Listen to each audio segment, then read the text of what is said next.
So hi guys, நான் உங்கள் நிலத்தில் தானே பாணி. ஸோ இன்றைக்கி வந்து தியாபோ ப்ரொஃபஸி கோல்டன் பிளானட் அந்த நூலில் இருக்கக்கூடிய ஒரு சூப்பரான செய்தி பார்க்க போகிறோம். நிறைய பேருக்கு இருக்கக்கூடிய நம்பிக்கைகள் அப்படிங்கிறது இன்றைக்கி கேள்வி கேட்கப்படக்கூடிய ஒரு சூழலுக்கு வரும். நம்பிக்கைகள் உடையும், வெறுப்பு வரலாம், இதை நோக்கி நாடி உண்மை என்னென்னு தேடி போகிறதுக்கு உண்டான சூழல் ஏற்படலாம், என்ன வேணாலும் ஏற்படலாம். எங்கிட்ட சண்டைக்கு வராதிங்க. நான் வெறும் ஒரு சப்தம், ஒரு வாய்ஸ் மட்டும்தான். நான் நூலில் இருக்கிறத சொல்கிறேன். இந்த நூல் உண்மையான உனக்கு எப்படி தெரியுமா? இதே கேள்வி நானும் திருப்பி கேட்பேன்னு பாருங்களேன். யார் நம்ம 2 பேர்னாலையும் நம்ம 2 பேர் நம்புகிற ஒரு நூலை வந்து உண்மைன்னு ப்ரூவ் பண்ண முடியாது. நம்புகிறோம், அவ்வளோ மட்டும்தான் நம்மளுடைய வேலை. எங்கிட்ட கேட்டிங்கன்னா இதில் இருக்கிறது இது நம்புறார் போல், எனக்கு என்னுடைய அனுபவத்தின்பால் நம்புறார் போல் தெரியுது, போயாவும் இருக்கலாம்.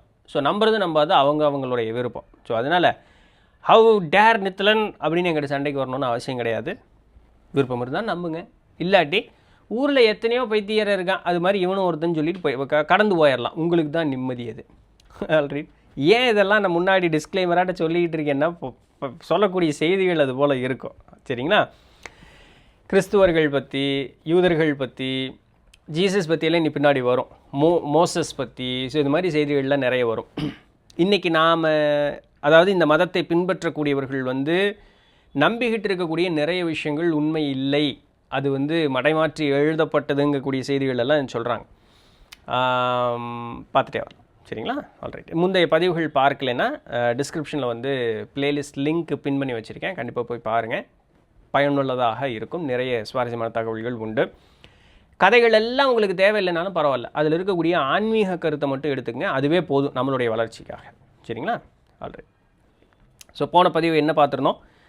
எங்கெங்கெல்லாம் வந்து த லார்ட் காட் அப்படின்னு சொல்லி பைபிளில் குறிப்பிடப்பட்டிருக்கோ அது வந்து த ரெசிடென்ஸ் ஆஃப் தியாபா அப்படிங்கிறது தான். சரி, சம்மனஸ்ன்னு சொல்லக்கூடியது, த லார்ட் காட்னு சொல்லக்கூடிய, லார்ட் காட்னா கடவுள்னு அர்த்தம். சரிங்களா? ஸோ அதெல்லாமே வந்து த ரெசிடென்ஸ் ஆஃப் தியாபான்னு தான் நீங்கள் படிக்கணும், அதுதான் உண்மை அப்படிங்கிறாங்க. 2 பேர் வந்து நடந்த நிகழ்வுகளை வந்து மாற்றி எழுதியிருக்கிறார்கள். ஒன்று நடந்த நிகழ்வை குறித்த ஸ்கிரைப், நடந்ததை எழுதி வச்சுருப்பாங்க இல்லையா, ஹிஸ்டாரியன்ஸ் மாதிரி. ஸோ அவங்க அதுக்கு அடுத்தது இன்னும் படுமோசமாக மாற்றினது வந்து ரோமானிய கத்தோலிக்க சர்ச்சு. ஸோ அவங்க தான் மாற்றினாங்க. அதெல்லாம் பின்னாடி இப்படி பார்த்துட்டே வருவோம் அப்படிங்கிறதெல்லாம் சொல்கிறாங்க. ஸோ இந்த மாதிரி இருக்கும் பொழுது அப்போ பைபிளுங்கிறது முழுமையாகவே மாற்றி இருக்கக்கூடியதானா, ஒன்றையுமே நம்ப முடியாதுன்னா அப்படியெல்லாம் ஒன்றும் கிடையாது. நம்பக்கூடியதாகவும் செய்திகள் அதில் இருக்குது. நான் உனக்கு ஒரு சில எடுத்துக்காட்டுகள் சொல்கிறேன், நம்பக்கூடியதாக இருக்கக்கூடிய எடுத்துக்காட்டுகள் சொல்கிறேன். அதில் வந்து எப்படி மாற்றி எழுதியிருக்கிறார்கள், அதனுடைய உண்மை என்ன அப்படிங்கிறதையும் நான் உனக்கு சொல்கிறேன் அப்படின்னு சொல்லக்கூடியதை சொல்லிட்டு தான் தாவு வந்து அப்படியே ஆரம்பித்து கொண்டு வராங்க மைக்கேல் கிட்ட. Chapter 18 verse 1. சரிங்களா? பைபிளில் சாப்டர் 18 verse 1 அதில் என்ன சொல்கிறாங்களா, ஏப்ரஹாம் அப்படிங்கிறவர் கூட வந்து பயங்கர அன்னைக்கு நாள் வந்து பயங்கர சூடாக இருந்து தான். அப்புறம் ஒரு டென்ட்டுக்குள்ளே வந்து உட்காந்துட்டு இருக்கும்போது, அந்த இடம் பேர் ஓக்ஸ் ஆஃப் மாம்ரே அப்படின்னு சொல்லக்கூடிய ஒரு இடமா. எனக்கு இதில் இருக்கக்கூடியது எதுவும் தெரியாது, நான் பைபிள் படித்ததில்லை. நான் இந்த நூலில் என்ன சொல்லியிருக்கிறதோ சொல்கிறேன். கிறிஸ்துவர்கள் யாராவது இதை பார்க்குறீங்க அப்படின்னு சொன்னால் நீங்கள் கோரிலேட் பண்ணிக்கங்க. இதை ஆதரித்து சொன்னீங்கன்னாலும் அது எனக்கோ என்ன போல் இருக்கக்கூடியவர்களுக்கு புது தகவல். எதிர்த்து சொன்னீங்க அப்படின்னு சொன்னாலும் அது எங்களுக்கு புது தகவல். ஸோ நீங்கள் தகவலை சொல்லுங்கள், சண்டை போடாதீங்க. சண்டை போடுறதுனால பயன் இல்லை, தகவலை சொல்கிறது சரியாக இருக்கும். கிறிஸ்துவர்களுக்கு, யூதர்களுக்கு, பார்க்கக்கூடியவர்களுக்கு சொல்லிகிட்டு இருக்கேன். Okay, alright, fine. Chapter 18 verse 1. ஏப்ரஹாமுக்கு வந்து அந்த டென்ட்டில் உட்காந்துருக்கார். அது பயங்கர சூடான ஒரு நாள். அந்த இடம் வந்து ஓக்ஸ் ஆஃப் மாம்ரே, MAMRE, மாம்ரே அப்படின்னு சொல்லக்கூடிய அந்த இடம். த லார்ட் காட் ஹேஸ் அப்பியர்டு, இறைவன் தோன்றுகிறார். யார்? ஏப்ரஹாம் முன்னாடி தோன்றுகிறார் அப்படின்னு verse 1 இருக்குது. verse 2 என்ன இருக்குது? ஏப்ரஹாம் வந்து 3 மனிதர்களை பார்த்தார். He saw 3 men standing nearby அப்படின்னு சொல்கிறாங்க. சரிங்களா? இது 3, அது 2. அப்புறம் 3ஆவதுல ஏப்ரஹாம் வந்து ஓ த லார்ட் அண்ட் த மாஸ்டர் அப்படின்னு சொல்லிட்டு அவர் வந்து அந்த அப்படி காலில் விழுந்து தண்டனிட்டு வழங்கி, உங்களுடைய சேவகனுக்கு வந்து நீங்கள் வந்து கருணை செய்யணும், என்னை விட்டு போயிடக்கூடாது, அந்த மாதிரியெல்லாம் சொல்கிறாரு. இதை சொல்லிவிட்டு ஏப்ரஹாம் வந்து அந்த 3 பேரையும், நல்லா புரிஞ்சுக்கணும், 3 பேரையும் உள்ளே வந்து இருப்பதற்காக அழைக்கிறார். இப்போது இதில் நல்லா கவனிச்சுக்கணும். தாவ என்ன சொல்கிறாங்க, இதை நல்லா கவனிச்சுக்கணும். ஒரு நேரம் லார்ட் காடுன்னு சொன்ன அதே வாசகம் அடுத்து இருக்கக்கூடிய வாசகங்களில் 3 பேர் பார்க்குறாங்க, 3 பேரை உள்ளே அழைக்கிறாங்கன்னு மாறிப்போச்சு. இது நீ வந்து கவனிக்க வேண்டிய ஒரு விஷயம். இதுதான் ரோமானிய கத்தோலிக்கர்கள் செய்த அந்த ஒரு இடம். ஏன்னா இதை ரோமானிய கத்தோலிக்கர்கள் அந்த இடத்துல மாற்றம் செய்யும் பொழுது அவங்களுடைய நம்பிக்கை, அவங்களுக்கு ஏற்கனவே ஒரு மதம் இருந்தது, அவங்களுடைய நம்பிக்கை என்னென்னா இறைவனுக்கு உருவம் கிடையாது, இப்போ ஏப்ரஹாம் வந்து இறைவனை பார்த்தார்னு சொல்ல முடியாது, சாமிக்கு மூஞ்சி இல்லையே, சாமிங்கிறது தன்மையற்றதாச்சே அப்படிங்கிற ஒரு நம்பிக்கையே ரோமானியர்கள்ட்ட இருந்தது. அப்போ அதற்கேற்றார் போலவே அவர்கள் மாற்றி எழுதியிருக்கிறாங்க. அங்கே நடந்த நிகழ்வை அந்த ஸ்கிரைபு மாற்றி எழுதி, ஸ்கிரைபிலிருந்து இன்னும் இவங்க மாற்றிட்டாங்க.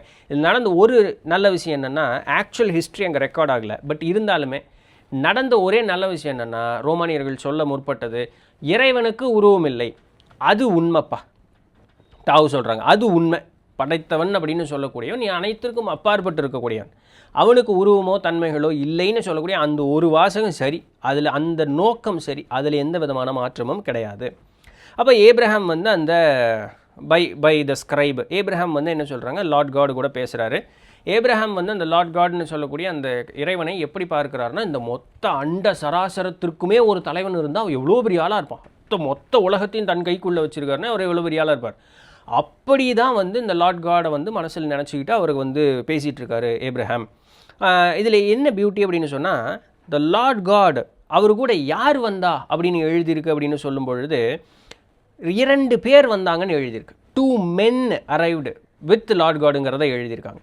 அங்கே எந்த விதமான சம்மனஸ், அதாவது ஏஞ்சல்ஸ்ன்னு சொல்கிறோம் இல்லைங்களா, யார் தேவதைகள், அவர்களை பற்றி அந்த இடத்துல பேசவே இல்லை. அப்போ தாவ என்ன சொல்கிறாங்கன்னா, சாமி வந்து மனித உருக்கொண்டு இங்கே வந்தது அப்படின்னு சொல்கிறதே முதல் தவறான ஒரு விஷயம். 2வது, மனிதன் சாமி வந்து தனக்கு நெருக்கமாக இருக்கக்கூடிய சம்மனசுகள் கூட வராமல் திருப்பியும் 2 மனிதர்கள் கூட வந்தாங்க அப்படின்னு சொல்கிறது 2வது தவறான ஒரு விஷயம். ஏன்னா இறைவனிடம்தான் நாம் சென்று அடைகிறோம். எப்படி அடைகிறோம்? நம்மளுடைய சூக்கும உடல் இறைவனிடம் சென்று அடைகிறது, தூள உடல் போகிறதில்ல, நம்மளுடைய சூக்கும உடல் இறைவனிடம் சென்று அடைகிறது. இறைவன் கீழே இறங்கி வர்றதில்லை. நாம் இறைவனிடம் அடைவதற்கு இறைவன் எல்லா வகையான ஏற்ற காரியங்களையும் செய்து கொடுக்குறார், அதில் மாற்றம் இல்லை. நீ என்கிட்ட வந்து அடைவதற்கு எல்லா காரியங்களும் நான் செஞ்சு கொடுக்குறேன், ஆனால் நான் இருக்கிற இடத்துல நான் இருந்துக்கிட்டு தான் இருப்பேன், நீ தான் மேலே வரணும். இப்போது இது எப்படின்னா, ஒரு எடுத்துக்காட்டு சொல்கிறேன், நான் தாவு தான் சொல்கிறாங்க. ஒரு நதி வந்து மலையிலிருந்து வந்து ஊருக்குள்ளே வந்து அது கடலில் சென்று கலக்கிறது. இப்படி தான் வந்து ஒரு ஆன்மா பிறப்பிறப்பிற்கு உட்பட்டு அது முதிர்ச்சி அடைந்து சூக்கு மூடலாக போய் இறைவனிடம் கலக்கிறது. கடலில் இருக்கிற தண்ணி அப்படியே ஊருக்குள்ளே பூந்து வந்து அப்படியே மலை மேலே போகிறதில்ல. கடவுள் அப்படியே மனிதன் அளவுக்கு கீழே இறங்கி வர்றது இல்லை. எப்படி நதி கடலுக்குள்ளே கலப்பது இயற்கையோ அதுபோல் மனித, அதாவது சூக்கும தேகம் இறைவனிடம் கலப்பது அப்படிங்கிறது தான் சரி. இதுதான் கரெக்டான பாத்வே, இதுதான் கரெக்டான ப்ரொசீஜர். இதை நீ முதல்ல தெரிஞ்சுக்கணும் அப்படிங்கிறத சொல்கிறாங்க. அதனால் கண்ணு முன்னாடி சாமி தோன்றினார் அப்படின்னா சாமி உன் கண்ணு முன்னாடி தோன்றாது, நீ தான் சாமிக்கிட்ட போய்க்கணும். உனக்காக அந்த சக்தி கீழே இறங்காது, நீ உன் சக்தியை உயர்த்திக்கணும் அப்படிங்கிறது தான் அவங்க சொல்லக்கூடிய முக்கியமான விஷயம். இதை சொல்லிவிட்டு இன்னும் ஒரு சில வாசகங்களை சொல்கிறேன். சாப்டர் 19 verse 1 அப்படிங்கிறதுல சொல்கிறாங்க, 2 சம்மனஸ் வந்து சாடம், SODOM, சாடம் அப்படின்னு சொல்லக்கூடிய இடத்திற்கு வருகிறார்கள். அந்த இடத்துல லாட், LOT, லாட் அப்படிங்கிறவர் வந்து அந்த கேட்ஸ் ஆஃப் சாடம், அந்த இடத்துல வந்து அந்த சாடம்ங்கிறது ஒரு ஊர், அங்கே வந்து வாயிட்காவலனா அமர்ந்திருக்கிறாரோ என்னவோ தெரியல. த கேட்ஸ் ஆஃப் சாடமில் வந்து அந்த லாட்டுங்கிறவர் உட்கார்ந்துட்டுருக்கிறார் அப்படின்னு சொல்கிறாங்க. அப்புறம் அந்த லாட் அப்படிங்கிறவங்க இந்த சம்மனஸ் அவங்க பார்க்குறாங்க. 2 சம்மனஸ் வராங்கன்னு சொன்னாங்களே, அவங்கள பார்க்குறாங்க. பார்த்தோன்னா அவங்கள வந்து விழுந்து வணங்கி அவர்களுக்கு உரித்தான மரியாதை செஞ்சு அந்த நிலத்தெல்லாம் முத்தம் கொடுத்து அவர்களுக்கு உரித்தான மரியாதை செஞ்சு அவர்களை வந்து வீட்டுக்கு அழைத்து செல்கிறார். இதெல்லாம் வாசகம் 1 இருக்குது. அப்படியே வாசகம் 5க்கு வரோம் அப்படின்னு சொன்னால், அந்த சம்மனஸாக வந்தவர்கள்னு வேர்ஸ் 1 சொன்னாங்க பாருங்க. இப்போ அந்த வேர்ஸ் 5 என்ன சொல்கிறாங்கன்னா, அந்த மனிதர்கள் அந்த அந்த லாட்டை வந்து வீட்டுக்குள்ளே அழைச்சாங்கன்னு இருக்குது. வேர்ஸ் 1 லாட் யாரை பார்த்தாருன்னு சொன்னாங்க, 2 சம்மனஸை பார்த்தாங்கன்னு சொன்னாங்க. அவர்களை வணங்கி வீட்டிற்குள் அழைத்தார்னு வேர்ஸ் 1 இருக்குது. வேர்ஸ் 5 வரும்பொழுது என்ன இருக்குது, அந்த மனிதர்கள் லாட் அப்படிங்கிறவரை உள்ளே அழைத்தார்கள், வீட்டிற்குள் அழைத்தார்கள் அப்படின்னு இருக்குது. அந்த மனிதர்கள் கதவை சாத்திய பின் வெளியில் இருக்கக்கூடியவர்கள் யாருக்கும் இவர்களுடைய அந்த கதவனுடைய அந்த நுழைவாயில் தெரியக்கூடாது அப்படிங்கிறதுக்காக அவர்கள் கண் போகும்படி செய்தார்கள் அப்படிங்கிற மாதிரி அதில் இருக்குது. அப்போது நல்லா நீ புரிஞ்சுக்கணும், முன்னாடி வந்து சம்மனஸ்ன்னு சொல்லக்கூடிய அந்த ஒரு விஷயம் அடுத்து உடனே அது எப்படி 2 மனிதர்கள்னு மாறுச்சு, இதெல்லாம் நீ நோட் பண்ணணும். சின்ன சின்ன விஷயங்கள் இருக்கக்கூடியது, அதெல்லாம் நோட் பண்ணணும். இன்னொன்று, ஒரு மனிதனால் இந்த மாதிரி அற்புதங்கள் செய்ய முடியாது. அதற்கு வந்து இந்த மாதிரி சம்மனஸ்ஸு அந்த மாதிரி இருக்கக்கூடிய அற்புதங்கள் நிகழ்த்தக்கூடியவர்களாக ஒரு சிலரை நீ உயர்த்தி காட்டணும். அப்படி இருக்கும் பொழுது தான் மனிதன் நம்புவான். அப்படிங்கிறதுக்காக இந்த பூலோகத்தில் இருக்கக்கூடிய நிறைய நூல்களில் இந்த மாதிரி உண்டான செய்திகள் இருந்துக்கிட்டே இருக்குது. உண்மையாலுமே அங்கே வந்தது வேறு யாரும் இல்லை, சம்மனஸும் வரல, கடவுளும் அந்த இடத்துல வரல, தியாபாவுனுடைய மக்கள் அந்த இடத்திற்கு வந்தார்கள் அப்படின்னு வந்து அவங்க சொல்கிறாங்க. சரிங்களா? இது இப்படி போயிட்டுருக்க. இப்போ யூதர்கள் வந்து ஒரு இடத்துல போய் சிக்கிட்டாங்க. யார்? எகிப்தியர்கள்ட்ட சிக்கியிருக்காங்க. யூதர்கள் யாருன்னு பார்த்தோம்? ஹீப்ரான்னு சொல்லக்கூடிய ஒரு அறிவிலும் ஆன்ம முன்னேற்றத்திலும் உயர்ந்து இருக்கக்கூடிய ஒரு கிரகத்தில் பிறந்தவர்கள். சரிங்களா? அந்த உயர்ந்த ஒரு கிரகத்திற்கு பேர் ஹீப்ரா. அங்கே வாழ்ந்த மக்கள் இங்கே வர்றாங்கன்னா முந்தைய பதிவுகளில் பார்த்தோம். வந்தாங்க, எப்படி வந்தாங்க, என்ன அசம்பாவிதம் நடந்ததெல்லாம் பார்த்தோம். அப்போ அவர்கள் வந்து என்ன ஆகுறாங்க? வம்சத்தை தழைக்கிறது வைக்கிறாங்க. அந்த வம்சம் தழை தோங்குது. அதற்கப்புறம் என்ன ஆகுதுன்னா, அவர்கள் நிறைய துன்பத்திற்கு ஆளாகிறார்கள். சரிங்களா? இப்போ இவர்களை வந்து காப்பாற்றணும். என்னையா அது, ஏதோ ஒரு ஆக்சிடெண்ட் ஒன்று ஆச்சு, ஒரு அசம்பாவிதம் ஒன்று நடந்தது, அதில் வந்து இப்படி சிக்கிட்டான், வேற சிக்கி பல வருஷமாக இங்கேயே இருக்கிறான், ஒரே துன்பத்தில் தான் இருக்கிறான், இவனுக்கு வந்து ஒரு காப்பாற்றி இது பண்ணுவோம் அப்படின்னு வந்து சொல்கிறாங்க. இந்த இவர்களுடைய நிகழ்வுகள் இருக்கு பாருங்க, இந்த நிகழ்வுகள் எல்லாமே வந்து குறித்து வைத்திருக்கக்கூடிய அந்த நூல் தான் வந்து ஆக்சுவலாக பைபிள். அங்கே வந்து உங்களுக்கு சாமியை பற்றி சொல்கிறது, அங்கே மத நம்பிக்கை அதெல்லாம் ஒன்றும் இல்லை, நடந்த ஒரு ஹிஸ்டாரிக் ரெப்ரசன்டேஷன் அப்படிங்கிறது தான் பைபிள். பின்ன ஸ்கிரைபி எழுதும்பொழுது அதை கொஞ்சம் மெருகேற்றி இதெல்லாம் பண்ணாங்க. பின்ன ரோமானிய கத்தோலிக்க சர்ச்சு சுத்தமாகவே மோசமாக மாற்றி எழுதிட்டான். அது சாமிக்குண்டான நூல்னே மாற்றிட்டான். அதில் ரொம்ப ரொம்ப மோசமாக அப்பட்டமாக நான் மாற்றியே தீர்றம்பார் அப்படின்னு சொல்லி நேரடியாகவே கை வச்சு மாற்றினது அப்படிங்கிறது எந்த காலங்களில் அப்படின்னு சொல்கிறாங்க பாருங்கள். அதாவது ரோமானிய கத்தோலிக்க சர்ச் பண்ணது. Councils of Nicene, NICEIN, councils of Nicene, அதாவது 325 AD அப்போ ஒரு பெரிய மாற்றம் நடக்குது. கான்ஸ்டான்டினோப்பிள் அவருடைய காலத்தில் 381 AD அதில் ஒரு மாற்றம் நடக்குது. எஃப்ஹெஸ்ஏ, EPHESE, எஃப்ஹெஸ்ஏ அந்த 431வது காலத்தில் அந்த ஒரு இது நடக்குது. அடுத்தது இது என்ன பேர்? சால்சிடோயின், CHALCEDOINE, அது வந்து 451வது வருடம் நடக்குது. நான் ஏன் இதெல்லாம் உங்களுக்கு இவ்வளோ தூரம் தெளிவாக படித்து சொல்லிகிட்டு இருக்கேன்னு எனக்கு தெரியல. பட் யாராவதுக்கு ஆராய்ச்சி பண்ணணுன்னு விருப்பப்பட்டிங்கன்னா உங்களுக்கு உதவியாக இருக்குங்கிறதுக்காக சொல்லிகிட்டு இருக்கேன். இந்த காலகட்டங்களில் பெருவாரியான மாற்றங்கள் அதில் நடக்குது. இது பைபிளில் வந்து நடந்துருச்சு. அவங்க வந்து மக்களை ஏமாற்றி, மக்களை வந்து மடைமாற்றி தங்களுடைய ஒரு கட்டுப்பாட்டிற்குள் கொண்டு வருவதற்காக இந்த மாதிரி எல்லாம் காரியங்கள் செய்தார்கள். ரொம்ப அப்பட்டமாக மாற்றினது. இது தவிர இன்னும் இதர காலகட்டங்கள் எல்லாமே மாறிடுக்கு. ஆனால் அது கூட கொஞ்சம் சரி பரவாயில்ல அப்படின்னு சொல்லக்கூடிய அளவுக்கு விட்டுறலாம். பட் இது வந்து ரொம்ப மோசமாக மாறி இருக்குது. பட் அதுக்கப்புறம் என்னென்னு சொல்லலை, என்ன மோசமாக மாறி இருக்குன்னு சொல்ல. ஸோ அதான் அவங்க சொல்கிறாங்க, இந்த மாதிரி இருக்கக்கூடியவங்களே இது ஒரு ஹிஸ்டாரிக் டாக்குமெண்ட்டை இவங்க வந்து கடவுளினுடைய நூல் அப்படிங்கிற மாதிரி மாற்றி எழுதிட்டாங்க. ஸோ இது வந்து ரொம்ப மோசமான ஒரு இது. இதற்கப்புறம் நம்ம திருப்பியும் உனக்கு இன்னும் முன்னாடி கொஞ்சம் கூட்டிகிட்டு போகிறேன். இன்னும் முன்னாடி என்ன நடந்தது அப்படிங்கிறதெல்லாம் சொல்கிறேன்.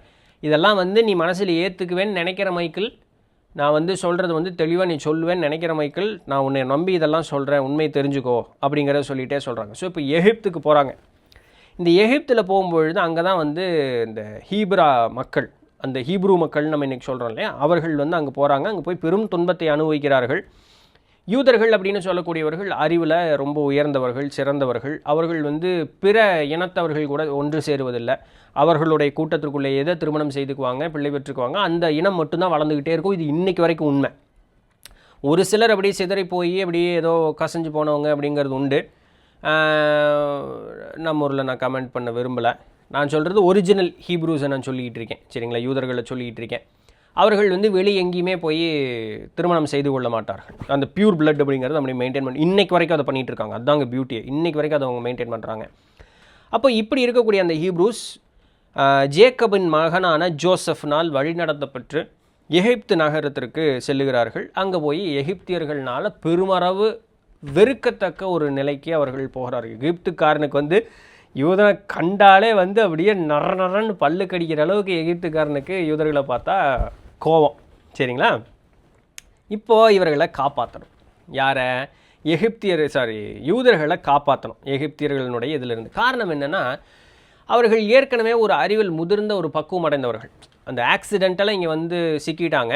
சிக்கினவங்க வந்து இங்கே வாழ்ந்தாங்க. இறந்த உடனேயே பை யூனிவர்சல்லாக அவர்களுடைய ஆன்மா வந்து அவர்களுடைய ஒரிஜினல் கிரகத்திற்கே கொண்டு போகப்பட்டது.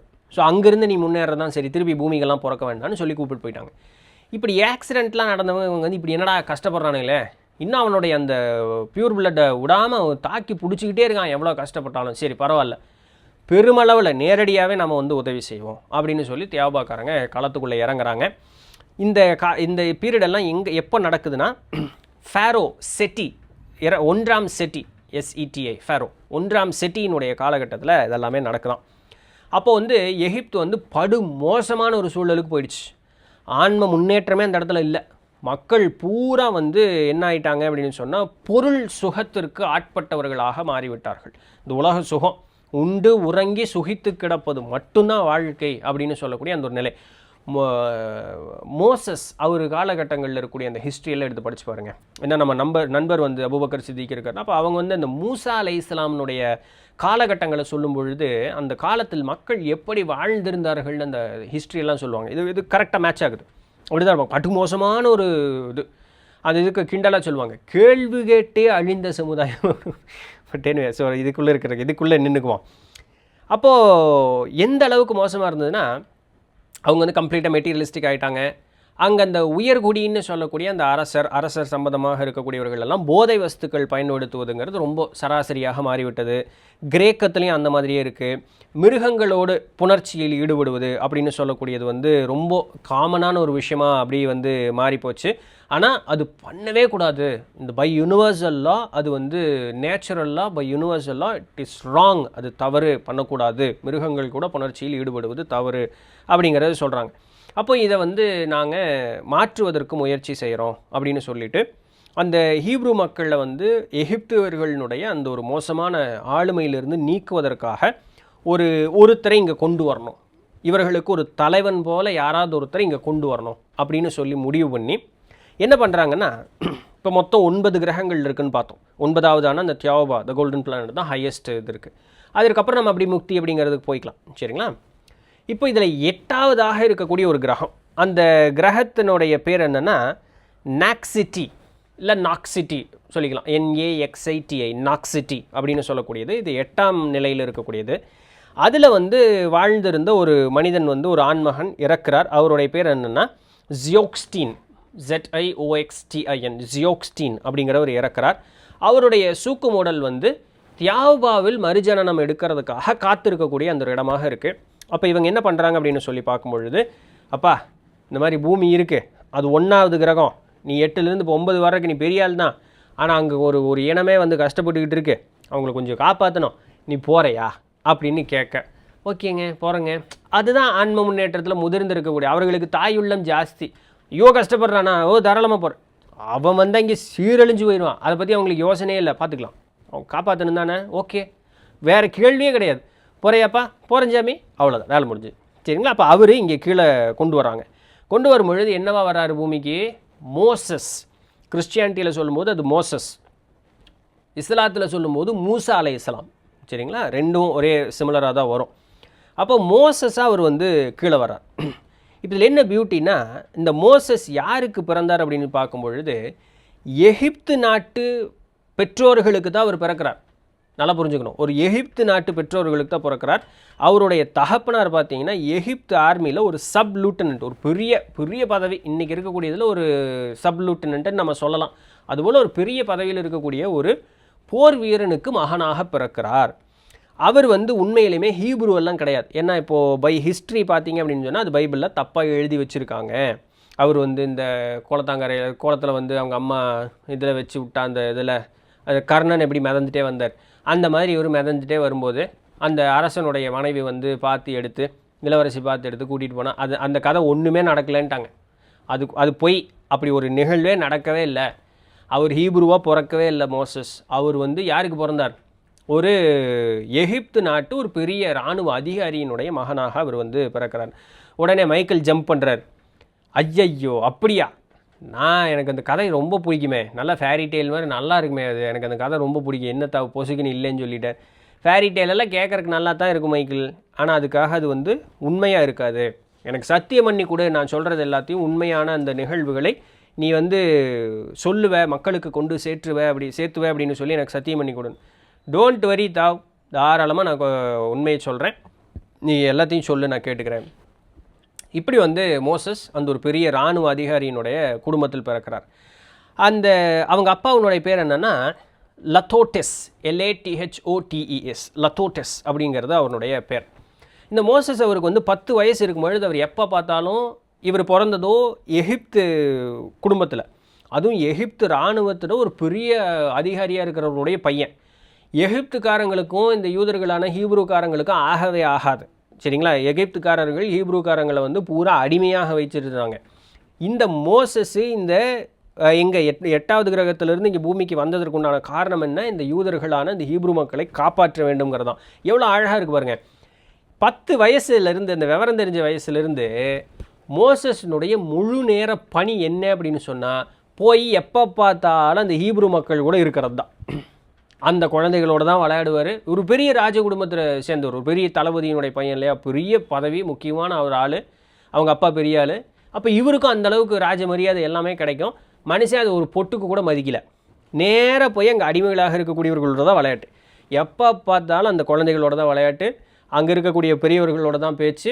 அந்த ஹீப்ரு மக்கள், யூத பெண்கள் கூட பயங்கர என் வயிற்றில் நீ குழந்தைய பிறந்திருக்கக்கூடாதாங்கிற அளவுக்கு அந்த அம்மாக்கள் எல்லாம் இந்த பையன் மேலே அப்படியே ஒரு பாசம். எப்போ பார்த்தாலும் அங்கேயே சாப்பிட்றது, அங்கேயே அந்த இனிப்பு பண்டங்களை திங்க வேண்டியது, அவங்க கூட விளையாட வேண்டியது, எப்போ பார்த்தாலும் இதுதான் இவருக்கு உண்டான வேலை. என்ன தான் சொன்னாலும் கேட்கவே மாட்டாரம்மா.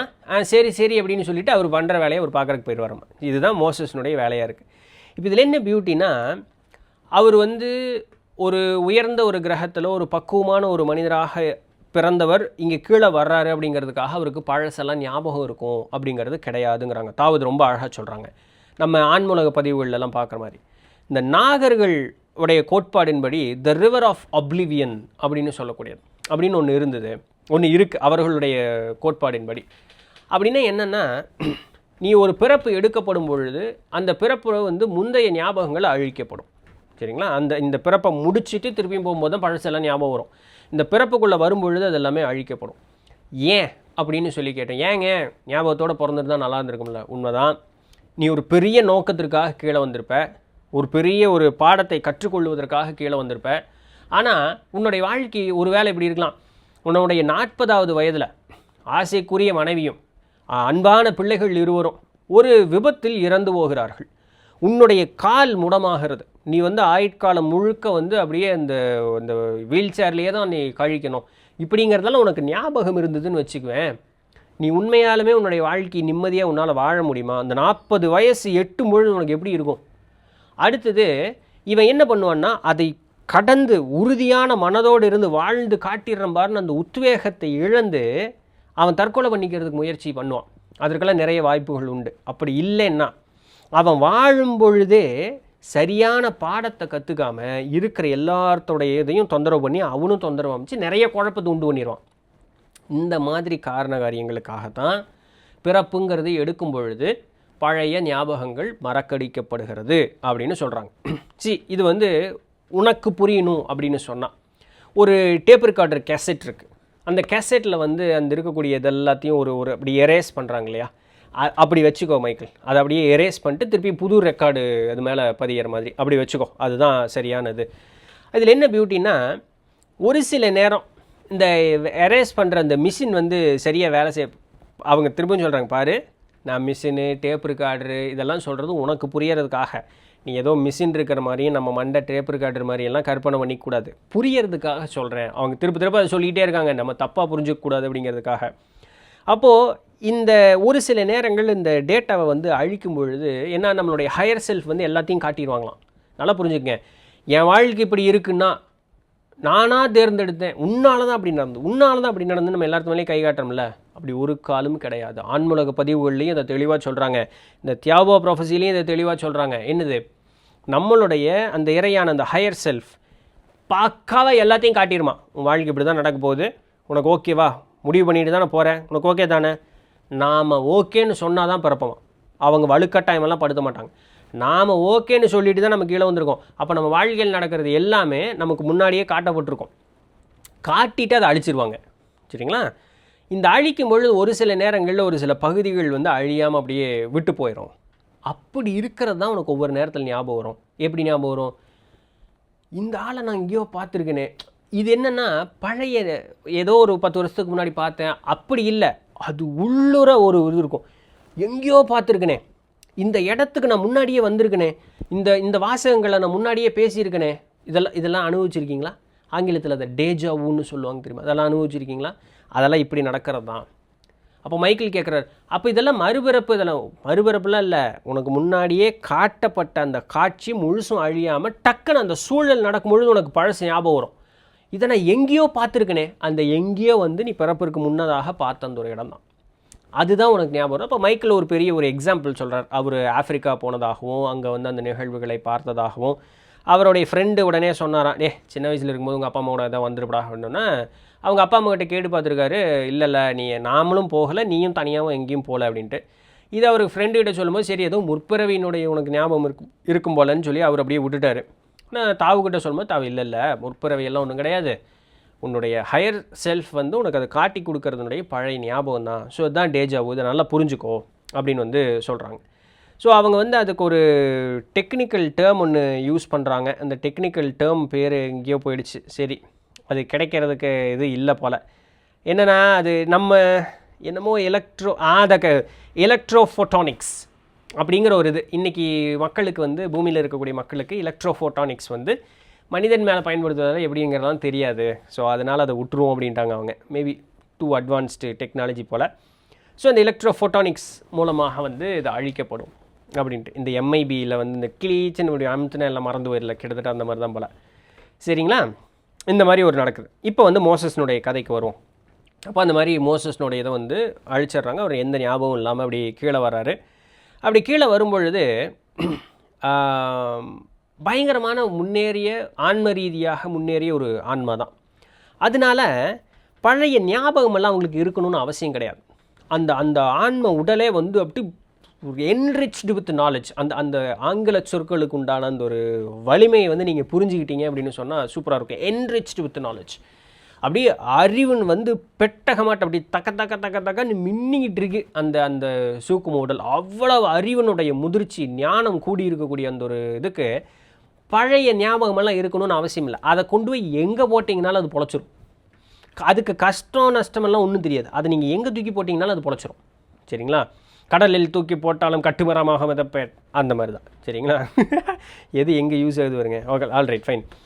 ஸோ அதனால் அந்த மாதிரி இருக்கக்கூடிய ஒரு ஆன்மா தான் மோசஸாக இங்கே பிறந்திருக்கு. அப்படிங்கும் பொழுது அங்கே நடக்கக்கூடிய நிகழ்வுகள் எல்லாம் அதுக்கு ஒன்றும் பிரச்சனை இல்லை. மறக்கலைங்கிற பற்றி அதெல்லாம் பார்த்திங்களாடா அப்படின்னு சொல்லி இந்த உடல் எடுத்ததுக்கப்புறம் இந்த உடலுக்குன்னு இன்ப துன்பங்கள் இருக்கும்ல, இந்த உலகத்திற்கு ஏற்ற மாதிரி அவங்க ஒரு மாதிரி அடாப்ட் ஆகணும்ல, ஆயிக்குவாங்க, ஈஸியாக ஆயிக்குவாங்க. அதுதான் அங்கே பியூட்டியே. சரி, அதுதான் உயர்நிலை ஆன்மாக்களுடைய தன்மைகள். அதுதான். அப்போ இந்த மாதிரி அவங்க அப்படியே இருக்கிறாங்க. அவங்க வந்து நல்ல பள்ளிக்கூடத்துக்கு அனுப்புகிறாங்க, நல்லா படிக்கிறாங்க. அன்றைக்கே வந்து எகிப்தில் வந்து பெரிய ஸ்கூல் ஆஃப் சயின்ஸ் எல்லாமே இருக்குது. முன்னாள் இவர்களுடைய இந்த இது அட்லாண்டிஸ் நாட்டிலிருந்து வந்த முதல் மன்னன் டாத் அவர்னால் கொடுக்கப்பட்ட நிறைய அறிவியல் பூர்வமான நிறைய விஷயங்கள் வந்து இவர்களுக்கெல்லாம் கற்றுக் கொடுக்கப்படுகிறது. இது எல்லாத்தையும் அவர் நல்லா படிச்சுக்கிறார். யார்? மோசஸ் வந்து நல்லா படிச்சுக்கிறார். படிச்சுட்டு எப்போ பார்த்தாலும் அந்த பசங்க கூடயே விளையாட்டு. யார் கூட? ஈப்ரூ பசங்க கூட. அவங்க அப்பா திருப்ப சொல்லிகிட்டே இருக்கார். அதுவும் ரொம்ப அழுத்த நிறுத்தமாக சொல்கிறார், மோசஸ் பண்ணாத, இதை பண்ணக்கூடாது, அவர்கள் கூட நீ வந்து உறவு வச்சுக்காது. அது அவர் எந்த அளவுக்கு பயந்துக்கிறாரு. அவர்களோட பெண்களோடு சேர்ந்து உன்னுடைய வம்சத்தை வளர்த்து விடாதே, இது தப்பு, இது பண்ணக்கூடாது அப்படி அந்த அளவுக்கு அவர் வந்து உறுதியாக வந்து இது பண்ணுறாரு. அவங்க கூட சேரக்கூடாது நீ அப்படின்னு சொல்லிட்டு. இவர் அதை பற்றி ஒரு பொருட்டாகவே கண்டுக்கிறதே இல்லை. ஓகே டேடி அப்படின்னு சொல்லிட்டு இவர் எப்போ பார்த்தாலும் அவங்க கூடயே சுற்றுறது அவருடைய வேலை. சரிங்களா? இப்படி போயிட்டுருக்கு. ஒரு நாள் இப்படி வரும்பொழுது ஒரு எகிப்து ஒரு போர் வீரன் என்ன பண்ணிடுறான், ஒரு ஹீப்ரூ ஒருத்தரை பிடிச்சி அடின்னு அடிக்கும் பொழுது டக்குன்னு இவர் போய் தடுக்க போகிறதுக்குள்ளே அங்கே இருக்கக்கூடிய இதர அந்த ஹீப்ரூ ஆட்கள்லாம் சேர்ந்து அந்த போர் வீரனை அடித்து கொன்னுடுறாங்க. கொன்ன உடனேயே கொன்னுட்டு டக்குன்னு ஒரு குழியை தோண்டி அந்த போர் வீரனை மூடிடுறாங்க. மூடி டக்குன்னு பார்க்கும் பொழுது மோசஸ் இது அத்தனையும் பார்த்துட்டான் அப்படிங்கிறதே இவங்களும் பார்த்துறாங்க. இப்போ என்ன பயம்னா, இப்போ மோசஸுக்கு என்ன பண்ணுறதுன்னு தெரியல. ஒரு செகண்ட் அப்படி நின்று இதெல்லாம் பார்த்துட்டு அவங்க இப்படி பண்ணுறதெல்லாம் பார்த்து ஒரு செகண்ட் என்ன பண்ணுறதுங்கிறதுக்குள்ளே இவங்க என்ன பண்ணிடுறாங்க, ஐயோ மோசஸ் போய் நம்ம தான் கொண்டுட்டோம்னு சொல்லிடுவானோன்னு சொல்லி இவங்களை தான் இவர் காப்பாற்ற வந்தார், இவங்க கூட தான் இவர் நடக்கிறாரு, அவ்வளோ நம்பிக்கை இல்லை சரிங்களா. உடனே போய் ஊரை என்ன பரப்பிடுறாங்க, மோசஸ் தான் வந்து அந்த போர் வீரனை கொன்னுட்டான் அப்படின்னு சொல்லி ஊர் பூரா பரப்பிடுறாங்க. இந்த செய்தி வந்து அவங்க அப்பாவுக்கும் அந்த படையில் பெரிய தலைவராக இருக்கிறதுல அவருக்கும் காதுக்கு எட்டுது. உடனே அவங்க அப்பா கூப்பிட்டு, மோசஸ் நீ போயிரு, உயிர் விட்டு போயிரு, இந்த பாலைவனத்துக்குள்ளே போயிரு, நீங்கள் போய் பொழைச்சிக்கப்போ அப்படின்னு சொல்லி அனுப்பிச்சி விட்டுறாரு. இதெல்லாம் வந்து பைபிள் இருக்குது. அவங்க இதை வந்து மோசஸ் அப்படி அனுப்பிச்சி விட்டுறாரு. அவர் அப்படி போகிறாரு. போய் எங்கே போகிறாரு, கண்ட்ரி ஆஃப் மதீனா, அதுக்கு மதீனாவில் கண்ட்ரி ஆஃப் மதியான் அப்படி தானே சொல்லணும், MADIAN மதியான். ஓகே, கண்ட்ரி ஆஃப் மதியானுக்கு போகிறாரு. அங்கே வந்து இருக்கக்கூடிய ஒரு பூசாரியினுடைய மகளை திருமணம் செய்கிறார். ஓகே, இதெல்லாம் வந்து நிறைய இருக்குது. அதுக்கப்புறம் அங்கே நிறைய அதெல்லாம் என்ன நடந்தது அப்படிங்கிறத பற்றியெல்லாம் நான் சொல்ல விரும்பல, பிகாஸ் அதெல்லாம் ஓகே, அதெல்லாம் உங்களுக்கு நல்லா தெரியும். அங்கே இருக்கக்கூடிய இந்த மோசமான பூசாரிகள்ட்ட இருந்தெல்லாம் எப்படி வந்து மக்களை காப்பாற்றுறாங்கங்கிறதெல்லாம் வந்து நிறையா வந்துகிட்டே இருக்குது. இதில் பியூட்டி என்னென்னா, நான் சொல்கிறாங்க, இதில் பியூட்டி என்னென்னா, ஏறத்தாழ ஒரு 10 லட்சம் வருஷத்துக்கு முன்னாடி இதே இடத்துல இதே மாதிரி மோசமான ஒரு பூசாரிகள்ட்டிருந்து ஒரு இனத்தை நாங்கள் காப்பாற்றினோம். உனக்கு முன்னாடியே சொல்லியிருக்கோம். எனக்கு தெரிஞ்ச அந்த பக்ராத்தினி அந்த கருப்பர்கள் இது தான் நினைக்கிறேன், எனக்கு தெரியல. இதே இடத்துல திருப்பியும் அதே மாதிரி ஒரு நிகழ்வு நடக்குது பாரு. இந்த அண்டத்தினுடைய ஒரு விளையாட்டு தான் உண்மையாலுமே அப்படிங்கிறாங்க. தாவே ஒரு ஆச்சரியப்பட்டு அந்த ஒரு விஷயத்த சொல்கிறாங்க சரிங்களா. இப்படி வந்து என்ன ஆகுது, மோசஸ் வந்து அந்த ஹீப்ரூ மக்களை வந்து எக்ஸோடஸ் மன்னன்கிட்டேருந்து காப்பாற்றி கூப்பிட்டு வராங்க. எக்ஸோடஸ் மன்னன் இல்லைங்க, கிரேட்லி இன்ட்ரெஸ்ட் ஃபேமஸ் எக்ஸடஸ்ங்கிற அந்த நிகழ்வு சரிங்களா. அந்த காப்பாற்றி கூப்பிட்டு வராங்க, நைல் நதியை கடந்தாங்கலாம் இருக்கு இல்லையா. உண்மையாலுமே அந்த நேரத்தை வந்து அந்த இடத்த ஆண்டு கொண்டு இருந்தவர் யார் அப்படின்னு சொன்னால் ராமசீஸ், 2ஆம் ராமசீஸ். அவர் தான் வந்து ஆண்டு கொண்டு இருக்கிறார். 1ஆம் செட்டியினுடைய பையன் சரிங்களா. அவங்ககிட்டேருந்து தான் இந்த யூதர்களை வந்து மோசஸ் காப்பாற்றி கூப்பிட்டு வரார். உண்மையாலுமே அது நைல் நதி, அதாவது இந்த செங்கடல் அவர்கள் தாண்டலை பாருங்கள். இப்போ நான் சொல்கிற பாருங்கள், மொத்தமாக எத்தனை பேர் அவர் கூப்பிட்டு வர்றாருன்னா 3,75,000 பேர்த்த அவர் கூப்பிட்டு வர்றார். கூப்பிட்டு வரும்பொழுது Sea of Reeds, REEDS, Sea of Reeds கடலை தான் அவர் தாண்டுறாரே தவிர ரெட் சி கிடையாது, செங்கடலை தாண்டவில்லை. ஸோ இது ஒரு முக்கியமான ஒரு பாயிண்ட்டை நோட் பண்ணணும். அப்போது அங்கே வந்து என்ன பண்ணுறாங்க, நிறைய அந்த ஸ்பேஸ்ஷிப்பெல்லாம் அந்த தியோபாலேருந்து 3 ஸ்பேஸ்ஷிப்பை கொண்டு வந்து நிறுத்துகிறாங்க. அந்த சி ஆஃப் ரீட்ஸுங்கிறது வந்து கொஞ்சம் ஆழம் குறைவாக இருந்த ஒரு இடம் அப்படிங்கிறதுனால இவங்களுடைய ஃபோர்ஸ் ஃபீல்டு அடிக்கிறாங்க. அந்த நீர் வந்து இப்படி பிரிஞ்சிருது. அதற்கு மத்தியில் வந்து அந்த மக்களை வந்து மோசஸ் கூப்பிட்டு வந்துடுறார். ஆனால் கதையில் சொன்ன மாதிரி ராஜா வந்து படையோடு வர்றாரு. ராஜா வந்தோன்னே நீர் மூடிடுச்சு, அவங்கெல்லாம் இறந்துட்டாங்க, இவங்க தப்பிச்சிட்டாங்க, அதெல்லாம் கிடையாது. குச்சி தட்டுறாரு, அதெல்லாம் ஒன்றும் இல்லை சரிங்களா. இவங்க வந்து அந்த ஷிப்பில் இருந்து அந்த இதை பண்ணுறாங்க, இதெல்லாம் நடக்குது. இவ்வளோதான் அங்கே நடந்தது. ராஜா வந்து அந்த கடல் தண்ணிக்குள்ளே காலே எடுத்து வைக்கல, அவர் அங்கேயே நின்ட்டார். இவங்க மட்டும்தான் தாண்டி போகிறாங்க. அந்த மோசமான பூசாரிகள் வந்து ராஜாவை வந்து வலுக்கட்டாயப்படுத்துகிறாங்க. ஆனால் ராஜா வந்து இல்லை, அவன் போனான்னா அவனை நான் விட்டுறேன்னு சொன்னேன்ல, போயிட்டான், நான் கொடுத்த வாக்கை தான் நான் காப்பாற்றுறேன்னு சொல்லி அவன் சொன்ன சொல்லுக்கு மரியாதையாக அவன் அங்கேயே நின்ட்டான். அவன் வன்றவும் இல்லை, அவன் சாகவும் இல்லை, எதுவுமே இல்லை. ஸோ இதெல்லாம் மாற்றி எழுதப்பட்டது, நூலில் வந்து மாற்றி எழுதியிருக்காங்க அப்படின்னு சொல்லிட்டாங்க. இப்படி போகும் பொழுது இந்த ஹீப்ரூ மக்கள் வந்து அவர்களுக்கு தேவையான அந்த ஒரு உணவு அப்படிங்கிறதெல்லாம் நாங்கள் தான் கொடுத்தோம். அந்த மன்னா MANNA மன்னா அப்படின்னு சொல்லக்கூடியது வந்து நாங்கள் கொடுத்தோம். ஆனால் அதில் என்ன ஒரே இதுனா, உனக்கு எவ்வளோ தேவையோ அவ்வளோ மட்டும் நீ எடுத்துக்கணும், அதிகமாக எடுக்கக்கூடாதுன்னு சொன்னோம். ஆனால் அதை கேட்காம நிறைய பேர் எடுத்துகிட்டு போனாங்க. அது வந்து ரொம்ப சத்து வாய்ந்தது தான். ஆனால் நிறைய நேரத்தில் அந்த காற்று படுற மாதிரி வச்சுட்டோம் அப்படின்னு சொன்னால் அது வந்து ஒரு 18 மணி நேரத்துக்குள்ளே அது ரொம்ப மிருதுவாகி கெட்டு போயிடும். ஸோ அதை வந்து மக்கள் அனுபவப்பட்டாங்க. ஐயோ சாமி சொன்னாங்க. இப்போ வரைக்கும் இவங்க ஏலியன்ஸ்னு யாருக்கும் இந்த மக்களுக்கு தெரியாது, கடவுள் காப்பாற்றிட்டு இருக்குன்னு நினச்சிக்கிட்டு இருக்காங்க சரிங்களா. சாமி சொன்னாங்க, நம்ம கேட்காம நிறையா அந்த இதை வந்து எடுத்துகிட்டு போய் எல்லாம் கெட்டு போச்சு அப்படிங்கிறதெல்லாம் ஹிஸ்ட்ரியில் இருக்கும் போல், எனக்கு தெரியல சரிங்களா. இதெல்லாம் இருக்கும் போல், கடவுளினுடைய அட்வைஸுக்கு மாறாக நடந்தது தப்பு தான் அப்படின்ட்டு. அப்புறம் இவங்க வந்து அந்த 40 வருடங்கள் ஆச்சு எங்கே கேனான் அப்படின்னு சொல்லக்கூடிய இடத்திற்கு வர்றதுக்கு. எப்படி ஸ்பெல்லிங் எழுதியிருக்காங்கன்னா CANAAN எழுதியிருக்காங்க. 40 வருஷம் ஆச்சுன்னு நூலில் இருக்குது. ஆனால் உண்மையாலுமே 40 வருஷம்லாம் ஆகலை, 3.5 வருஷத்தில் அவங்க வந்துட்டாங்க. ஸோ 40 வருஷங்கிறது ரொம்ப மிகைப்படுத்தி எழுதிட்டாங்க. அப்படியெல்லாம் ஒன்றும் நடக்கலை. 3.5 வருஷத்தில் அவங்க வந்துட்டாங்க. சைனாய் மலை அதில் சொல்லப்பட்ட அந்த செய்தியெல்லாம் ஓகே ஃபைன், இட் இஸ் ஏறத்தாழ ட்ரூ. அதனால் அதை ரொம்ப இது பண்ண வேண்டாம். ஏறத்தாழ இட் இஸ் ட்ரூ அப்படின்ட்டாங்க தாவ். ஸோ அந்த மலை மேலே வந்து அவங்க இருந்துட்டு மோசஸ் கூட வந்து இவங்க பேசுகிறாங்க. யார், தியாபா மக்கள் வந்து அங்கே பேசுகிறாங்க. அப்போ அந்த பேசிகிட்டு இருந்த அந்த ஒரு விஷயத்தை வந்து கேட்டுட்டு ஒரு சிலர் இங்கே வந்து என்ன சொல்லிட்டாங்க அப்படின்னு சொன்னால், இங்கே பாருப்பா, மோசஸ் சாமி கூட பேசிகிட்டு இருக்காங்க, சாமி என்ன சொல்கிறாருன்னா நம்மளை ரட்சிப்பதற்கு ஒரு ரட்சிப்பாளன் வருவாங்க அப்படின்னு சொல்லிகிட்டு இருக்காங்கப்பா அப்படின்னு சொல்லி மக்கள் மத்தியில் பரப்பி விட்டாங்க. இதை அவன் பண்ணியிருந்துருக்கக்கூடாது. ஏன்னா மக்கள் அதுக்கப்புறம் என்ன பண்ண ஆரம்பிச்சிட்டாங்கன்னா, சாமிகிட்ட வந்து ரட்சிப்பாளன் வரணும்னு வேண்டிகிட்டே இருக்காங்க. ஏய், அவன் ஆல்ரெடி வந்துட்டான், உன்னை தான் ரட்சித்து கூப்பிட்டு வந்துட்டான்ல, அவன் தான் மோசஸு, நீ என்ன அவனை பார்க்க இன்னொருத்த வருவான்னு நீ வேண்டிகிட்டு இருக்க அப்படிங்கிற மாதிரி ஒரு இது. பட் தட் இஸ் ஓகே அப்படின்னு சொல்லி அந்த குழப்பத்துக்குள்ள விட்டாங்க. பட் அதுக்கப்புறம் அவங்களுக்கு வந்து ஒரு நகர் ஒன்று கொடுக்கப்படுது. அதை பற்றி பின்னாடி பார்ப்போம். இயேசு கிறிஸ்துவனுடைய பிறப்பெல்லாம் இனி அப்படியே வரப்போகுது. மக்கள் வந்து சாலமன், அதுக்கப்புறம் டேவிட் எல்லாம் அவங்க வர்றாங்க. இது மாதிரி நிறைய செய்திகள் எல்லாம் அப்படியே சொல்லிவிட்டு இவங்க இஸ்ரேல் போய் எப்படி தங்குறாங்க இதெல்லாம் சொல்லிவிட்டு இயேசு கிறிஸ்துவனுடைய அந்த பிறப்பினுடைய முக்கியமான செய்திகள் எல்லாம் அடுத்து அப்படியே வரப்போகுது. அதில் உங்களுக்கு நிறைய சுவாரஸ்யமான தகவல்கள் காத்திருக்கு. இன்றைக்கு உண்டான வீடியோவுக்கு நீங்கள் எப்படி ரியாக்ட் பண்ணுவீங்கன்னு எனக்கு தெரியலை. ஏன்னா இது வந்து நம்மளுடைய கலாச்சாரம் சார்ந்து இல்லை அப்படிங்கிறது ஒன்று. இன்னொன்று, இதில் ஏகப்பட்ட டேட்டா நான் சொன்ன மாதிரி எனக்கே ஒரு ஃபீல் ஆகிடுச்சு. பட் எனக்கு இது ஆர்வமாக இருக்குது. என்னை போல் இருக்கக்கூடியவர்களுக்கு ஆர்வமாக இருக்கும்.